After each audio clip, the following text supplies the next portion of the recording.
I'll say this about the news review. We were skeleton staff.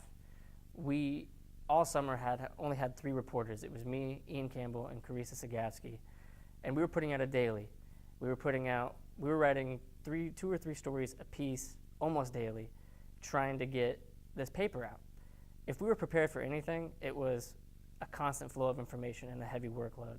We were ready to report all day and night if we had to, and we did. When I got to the fairgrounds, I realized that it had kind of paid for me to be a local reporter. There were definitely times where I would be sitting there and somebody would come up to me, they would recognize me, and these were folks that I'd interviewed months and months ago. I didn't even remember their names.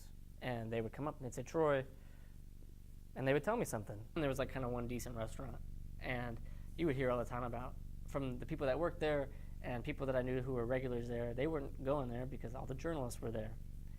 And the journalists there they're a little calloused to this sort of trauma, which I don't hold them responsible for that, or I don't blame them for that. That's how you have to be. So I mean, if they were anything, they were probably just treating it like work. They were treating it like the biggest event in the community's history, like people in the community were. And if they were treating it like that, it was for work. And so,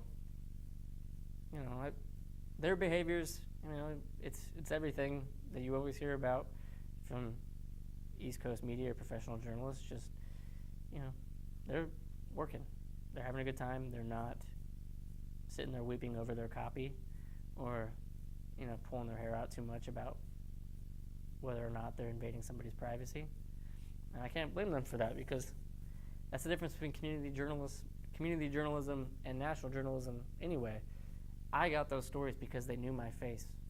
And I do have to grapple with those questions because I'm going to see them again. They have to get their stories. They have to sort of burst into a room and try to get as much as they can, because they know otherwise they're not going to get it. With a lot of people at the sheriff's department, for instance, not even like that we're super tight with them or anything, but it was clear that very quickly they were going to clam up because they were talking to more than just us. There was a level of candidness. There was a level of candidness that was no longer there, and because the national media was present. And very quickly also there was sort of a descendance of public relations types I had to talk to the mayor and the city manager, who I see all the time and just can drink coffee with.